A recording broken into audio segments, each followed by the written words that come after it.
अस्सलामुअलैकुम बिस्मिल्लाहिर्रहमानिर्रहीम। अब ये कुछ फार्मूलाज हैं। ये पहला तो फंडामेंटल लॉ ऑफ ट्रिग्नोमेट्री है, ये जो हमने पिछले लेक्चर में देखा था। अब ये उसी की बेस पे ये कुछ फार्मूलाज हैं, ये ड्राइव हुए हैं। कॉज अल्फ़ा प्लस बीटा किसके इक्वल होता है? Cos alpha cos beta minus sine alpha sine beta. यानी यहाँ माइनस हो तो यहाँ प्लस हो जाएगा, यहाँ प्लस होगा तो यहाँ माइनस हो जाएगा। अब साइन अल्फ़ा माइनस बीटा किसके इक्वल होता है? Sine alpha cos beta minus cos alpha sine beta. Sine alpha plus beta किसके इक्वल होता है? Sine alpha cos beta plus cos alpha sine beta. अब इन्हीं फार्मूलाज की बेस पे टेन भी है हमारे पास। टेन अल्फ़ा प्लस बीटा हमारे पास होता है tan alpha plus tan beta 1 minus tan alpha tan beta. ये फार्मूलाज आप लोगों को याद होने चाहिए। अगर यहाँ प्लस है तो यहाँ पे भी प्लस होगा, यहाँ नीचे माइनस होगा। अगर यहाँ माइनस है तो यहाँ पे माइनस होगा और नीचे हमारे पास क्या आ जाएगा? प्लस आ जाएगा। तो अब इन्हीं फार्मूलाज की बेस पे हमने क्वेश्चन सॉल्व करने हैं। हमारे पास एक्सरसाइज 10.1 स्टार्ट कर रहे हैं हम। उसका क्वेश्चन नंबर 1 का फर्स्ट पार्ट है हमारे पास। फर्स्ट पार्ट है साइन माइनस 780। Sine minus 780। अच्छा, पहले हम कौन सा रूल यहाँ पे यूज़ करेंगे कि अगर हमारे पास साइन माइनस थीटा हो तो वो किसके इक्वल हो जाता है? साइन थीटा के इक्वल हो जाता है। तो यहाँ पे हमारे पास साइन माइनस साइन 780 हो जाएगा। अब हमने देख रहे हैं कि 780 जो है वो हमारे पास बन क्या रहा है? 780 को हम लिख सकते हैं साइन 720 प्लस 60 डिग्री। और जो 720 है ये हमारे पास 360 का डबल है। 360 हमारे पास 2 पाई होता है, तो 2 पाई का डबल हमारे पास क्या हो जाएगा? 4 पाई। तो साइन 4 पाई प्लस 60 डिग्री हो जाएगा। ये हमारे पास इसके इक्वल आ जाएगा। अब ये हमारे पास जब हम ये वाला फार्मूला यूज़ करेंगे साइन, इस क्वेश्चन को सॉल्व करने के दो मेथड है। एक तो यही है कि हम यही फार्मूलाज यूज़ करें और इनको सॉल्व करवा लें, और दूसरे मैं अभी आप लोगों को बताती हूँ कि वो आप लोगों ने कैसे देखने हैं। पहले अभी हम फार्मूला से सॉल्व करते हैं कि साइन 4 पाई प्लस 60 हो तो वो किसके इक्वल होगा। ये अब प्लस वाला फार्मूला है तो हम ये वाला यूज़ करेंगे। साइन अल्फ़ा यानी कि साइन 4 पाई हो जाएगा, फिर कॉस बीटा कॉस 60 हो गया, माइनस नहीं प्लस है तो प्लस ही आएगा, कॉस 4 पाई हो जाएगा और साइन 60 हो जाएगा। तो साइन 4 पाई हमारे पास, हमें पता है साइन हर पाई पे 0 होता है, ये हमने पढ़ा हुआ था। चाहे वो 1 पाई हो 2 पाई हो, साइन n पाई पे हमारे पास 0 होता है। n हमारे पास 1 हो 2 हो इवन हो या ओड हो, कुछ भी हो 0 होता है। तो ये टर्म 0 हो जाएगी। कॉस 60 हमें पता है किसके इक्वल होता है? 1/2 कॉस 4 पाई 1 के इक्वल होता है। कॉस 4 पाई हमारे पास, अगर मैंने कहा था अगर यहाँ पे पाई के साथ इवन नंबर्स मल्टीप्लाई हो रहे होंगे तो कॉस की वैल्यू प्लस होती है, और अगर ऑड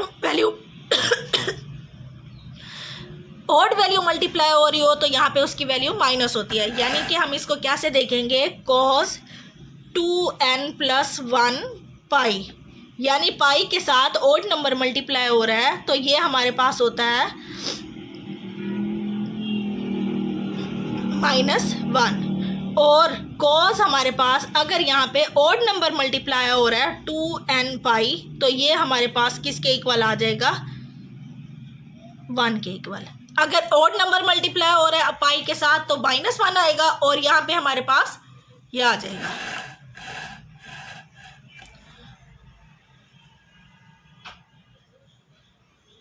और नेक्स्ट हमारे पास ये cos 4 पाई, यानी कि अब इवन नंबर मल्टीप्लाई हो रहा है तो 1 हो जाएगा। साइन 60, साइन 60 हमें पता है किसके इक्वल होता है? वो होता है 1/2 के इक्वल होता है। सॉरी, साइन 60 होता है स्क्वायर रूट ऑफ 3/2 के इक्वल। तो ये आंसर हमारे पास आ रहा है स्क्वायर रूट ऑफ 3/2।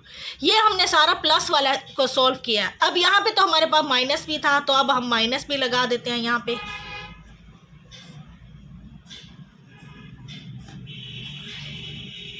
तो यानी कि आंसर हमारे पास क्या आ रहा है? Minus square root of 3/2। एक तो हमारे पास यही मेथड है कि हमें अगर कुछ रूल नहीं आते तो हम इस तरह से ड्राइव कर सकते हैं। दूसरा हमारे पास क्या होता है कि जब हमारे पास अलाइड एंगल्स होते हैं, अलाइड एंगल्स पहले आप लोगों को पता होना चाहिए वो किसको कहते हैं। The basic angles theta associated with π/2 और its multiple 2π/2, 3π/2, 4π/2 is called an allied angles. यानी π/2 के मल्टीपल्स एंगल्स जितने भी होंगे उनको हम क्या कहते हैं, अलाइड एंगल्स कहते हैं। अब π/2 के साथ 1 भी मल्टीप्लाई हो सकता है, 2 भी मल्टीप्लाई हो सकता है, 3 भी। अब जैसे यहाँ पे था 4π को हम ऐसे भी तो लिख सकते हैं ना, 4π को हम लिख सकते हैं 2 से, हमें इधर डिवाइड में 2 चाहिए तो हम क्या करते हैं π/2 2 से मल्टीप्लाई भी कर देते हैं और डिवाइड भी कर देते हैं, तो ये बन जाएगा 8π/2। तो ये अलाइड एंगल्स होगा क्योंकि ये π/2 के मल्टीपल्स में आ गया। अब हमारे पास क्या होगा, जब π/2 का ऑड मल्टीपल होता है तब हमारे पास ट्रिग्नोमेट्रिक रेशियोज अपनी को रेशियो में चेंज हो जाती हैं, और जब π/2 के इवन मल्टीपल्स होते हैं तब हमारे पास ट्रिग्नोमेट्रिक रेशियो वैसे ही रहते हैं। अब को रेशियो क्या है, साइन हमारे पास चेंज हो जाता है कोस में, और कोस चेंज हो जाएगा साइन में, और दूसरा हमारे पास क्या है, टेन चेंज हो जाता है कोट में, और कोट चेंज हो जाएगा टेन में। थर्ड हमारे पास क्या है, सीकेंड चेंज हो जाता है कोसीकेंड में, और कोसीकेंड चेंज हो जाएगा सीकेंड में।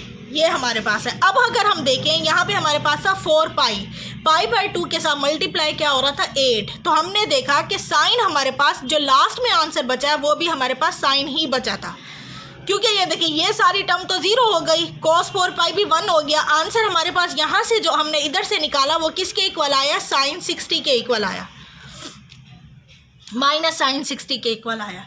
तो अब आप लोग देखें जब π/2 का हमारे पास ऑड मल्टीपल नहीं था, इवन मल्टीपल था, तो ट्रिग्नोमेट्रिक रेशियो जो साइन थी वो साइन में ही आई है।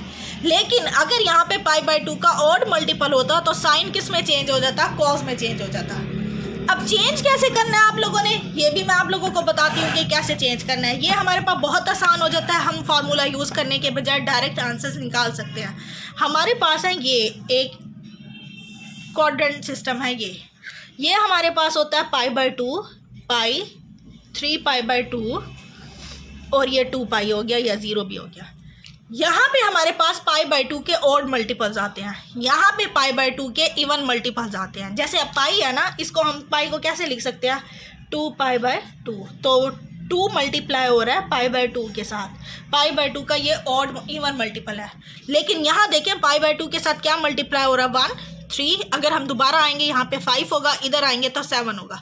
तो यहाँ पे जब हम इस लाइन पे खड़े होते हैं ये π/2 के ऑड मल्टीपल्स हैं, और जब हम इस लाइन पे आते हैं तो ये π/2 के इवन मल्टीपल्स होते हैं। तो ट्रिग्नोमेट्रिक रेशियोज कहाँ पे चेंज होंगी, जब हम इस लाइन पे खड़े होंगे, π/2 के साथ ऑड नंबर मल्टीप्लाई हो रहा होगा, तब ट्रिग्नोमेट्रिक रेशियो किस में चेंज हो जाएंगी, अपनी को रेशियो में चेंज हो जाएंगी। अब रेशियो चेंज कैसे होंगी, अब मैं आपको बताती हूँ कैसे चेंज होंगी। साइन हमने, अगर हमारे पास है π/2 माइनस अल्फ़ा, और दूसरा हम देख लेते हैं साइन π/2 प्लस अल्फ़ा को। अब यहाँ अगर हम देखें π/2 के साथ क्या मल्टीप्लाई हो रहा है, 1 मल्टीप्लाई हो रहा है, यानी कि π/2 का हमारे पास क्या है, ऑड मल्टीपल है। तो ये हमारे पास साइन किस में चेंज करना है, हमने कॉस में चेंज करना है। तो ये हमारे पास जो यहाँ ऐड हो रहा होगा हमने वो लिखना है कॉस अल्फ़ा, ऐड या सब्ट्रैक्ट हो रहा है वो लिखना है। अब हमने देखना है कि इसके साथ प्लस आएगा या माइनस आएगा। अब हमारे पास इसका आंसर भी कॉस अल्फ़ा ही आएगा, लेकिन हमने देखना है एक आंसर प्लस में होगा और एक माइनस में होगा। अब प्लस माइनस हमने कैसे देखना है कि इसके साथ प्लस आएगा या माइनस। आपने देखना ये क्वाड्रेंट कौन सा बन रहा है, ये हमारे पास फर्स्ट क्वाड्रेंट है, क्योंकि जब भी हम π/2 में से कुछ माइनस करते हैं तो हम फर्स्ट क्वाड्रेंट में आ जाते हैं। फर्स्ट क्वाड्रेंट में सारे के सारे ट्रिग्नोमेट्रिक फंक्शन पॉजिटिव होते हैं, ये आप लोग पढ़ चुके हैं। तो उसमें साइन भी पॉजिटिव होता है, तो इसके साथ हमारे पास पॉजिटिव होगा। आपने चेक किसको करना है, जो भी क्वाड्रेंट बन रहा है ये, उसमें इसको चेक करना है कि ये प्लस है तो यहाँ पे प्लस आएगा, अगर ये माइनस होगा तो माइनस हो जाएगा। अब जैसे π/2 माइनस अल्फ़ा है वो फर्स्ट क्वाड्रेंट है, फर्स्ट क्वाड्रेंट में साइन पॉजिटिव होता है तो ये पॉजिटिव आएगा। अब नेक्स्ट हमारे पास क्या है, साइन π/2 प्लस अल्फ़ा। अब ये सेकंड क्वाड्रेंट है, सेकंड क्वाड्रेंट में भी हमें पता है साइन पॉजिटिव होता है तो ये पॉजिटिव आएगा। साइन है तो ये दोनों हमारे पास प्लस होंगे। अब मैं इसका करती हूँ साइन 3π/2 माइनस अल्फ़ा और साइन 3π/2 प्लस अल्फ़ा। अब 3π/2 ये वाला है लाइन, उसमें से हम माइनस करेंगे तो हम पीछे आएंगे, प्लस करेंगे तो हम आगे आएंगे। पीछे कर रहे हैं तो इसका मतलब ये थर्ड क्वाड्रेंट बन रहा है, और अगर हम इसमें ऐड कर रहे हैं तो इसका मतलब है ये फोर्थ क्वाड्रेंट बन रहा है। अब यहाँ पे π/2 का ऑड मल्टीपल है, इसका मतलब ये किस में चेंज हो जाएगा, कॉज में चेंज हो जाएगा, कॉज अल्फा आ जाएगा। अब थर्ड क्वाड्रेंट है, थर्ड में साइन क्या होता है, नेगेटिव होता है, तो थर्ड क्वाड्रेंट में अगर साइन नेगेटिव है तो यहाँ पे भी नेगेटिव आएगा। और अब यहाँ पे हमारे पास क्या है, फोर्थ क्वाड्रेंट बन रहा है, क्योंकि 3π/2 में हम कुछ ऐड करते हैं तो ये हमारे पास फोर्थ क्वाड्रेंट बन जाता है। फोर्थ क्वाड्रेंट में हमारे पास साइन क्या होता है, नेगेटिव होता है, तो यहाँ पे भी हमारे पास नेगेटिव होगा। तो आपने क्या करना है, जब ओड मल्टीपल्स आ रहे हैं π/2 के, तो साइन ट्रिग्नोमेट्रिक फंक्शंस को उनकी कोरेशियो में चेंज करना है। फिर आपने देखना है जो भी ये क्वाड्रेंट बन रहा है उसमें वो ट्रिग्नोमेट्रिक फंक्शन पॉजिटिव है या नहीं। अगर तो पॉजिटिव है उसके आंसर के साथ पॉजिटिव आएगा, अगर वो नेगेटिव है उस क्वाड्रेंट में तो नेगेटिव आएगा। अब यही वैल्यूज़ हम फाइंड करते हैं कॉस के लिए, सब values, cos π/2 minus alpha, cos π/2 plus alpha, cos 3π/2 minus alpha, cos 3π/2 plus alpha, ये है हमारे पास। अच्छा, अब π/2 की वजह से और π/2 के ऑड मल्टीपल्स हैं, ये अपने कोरेशियो में तो चेंज हो जाएगा। जैसे साइन cos में चेंज हुआ है तो अब cos किस में चेंज हो जाएगा, साइन में चेंज हो जाएगा, साइन अल्फा आ जाएगा इसका आंसर। अब ये कौन सा क्वाड्रेंट बन रहा है, फर्स्ट में कॉस पॉजिटिव होता है तो ये आंसर भी पॉजिटिव आएगा। अब ये भी हमारे पास साइन अल्फा ही आएगा। अब ये क्वाड्रेंट कौन सा बन रहा है, π/2 में हम कुछ ऐड करते हैं, π/2 में जब हम कुछ ऐड करते हैं तो वो यहाँ आएगा, π/2 में से कुछ माइनस करेंगे तो वो इसमें आएगा, 3π/2 में से हम कुछ माइनस करेंगे तो इधर आएगा, 3π/2 में प्लस करेंगे तो वो यहाँ पे आएगा। तो अब हम क्या कर रहे हैं, π/2 प्लस अल्फ़ा, तो कौन सा क्वाड्रेंट बन रहा है हमारे पास, सेकंड बन रहा है। तो सेकंड जब बन रहा है तो सेकंड में कॉस क्या होता है, नेगेटिव होता है, तो ये हमारे पास नेगेटिव आ जाएगा। अब ये हमारे पास है थर्ड क्वाड्रेंट, ये π/2 का ऑड मल्टीपल आ रहा है, 3 आ रहा है, तो वो ऑड है, तो इसकी वजह से साइन किस में चेंज हो जाएगा, साइन अल्फ़ा में चेंज हो जाएगा। अब ये थर्ड क्वाड्रेंट में कॉस क्या होता है, नेगेटिव, तो ये भी नेगेटिव। अब cos 3π/2 प्लस अल्फ़ा, ये कौन सा क्वाड्रेंट है, फोर्थ क्वाड्रेंट है। अब cos π/2 के ऑड मल्टीपल की वजह से किस में चेंज हो जाएगा, अल्फ़ा साइन में चेंज हो जाएगा। अब फोर्थ क्वाड्रेंट में cos क्या होता है, पॉजिटिव होता है, तो ये आंसर हमारे पास पॉजिटिव आएगा। अब बिल्कुल इसी तरह से हम tan के लिए फाइंड करते हैं कि tan π/2 माइनस अल्फ़ा हो तो उसका आंसर क्या आएगा। इसके लिए मैं सिर्फ दो ही वैल्यूज़ फाइंड करके बता रही हूँ, π/2 माइनस अल्फ़ा या प्लस कर लेते हैं। अच्छा, अब π/2 का ऑड मल्टीपल है, 1 मल्टीप्लाई हो रहा है π/2 के साथ, तो अब π/2 की वजह से ये क्या होगा, कोट में चेंज हो जाएगा, कोट अल्फ़ा, यहाँ पे जो भी एंगल होगा वही आएगा, कोट अल्फ़ा आ जाएगा। अब ये क्वाड्रेंट कौन सा है, फर्स्ट है, π/2 में से हम कुछ सब्ट्रैक्ट करें तो फर्स्ट क्वाड्रेंट बन जाता है। तो फर्स्ट क्वाड्रेंट में tan क्या होता है हमारे पास, पॉजिटिव होता है, तो ये आंसर पॉजिटिव आएगा। अब हम आते हैं इस पे, ये हमारे पास ये भी कोट अल्फ़ा ही बनेगा, लेकिन अब क्वाड्रेंट कौन सा बन रहा है, फोर्थ क्वाड्रेंट में tan नेगेटिव होता है, तो आंसर हमारे पास नेगेटिव आ जाएगा। तो आप लोग इन फार्मूला, इन रूल को यूज़ करते हुए आप लोग बहुत आसानी से वो क्वेश्चन सॉल्व कर सकते हैं। अब हम ये मैंने समझा दिया, ये बुक में भी आप लोगों को बहुत अच्छी तरह से दिया हुआ है, ये आप लोग एक दफ़ा पढ़िएगा, फिर हम नेक्स्ट क्वेश्चन इसी के मुताबिक कल करेंगे इंशाल्लाह।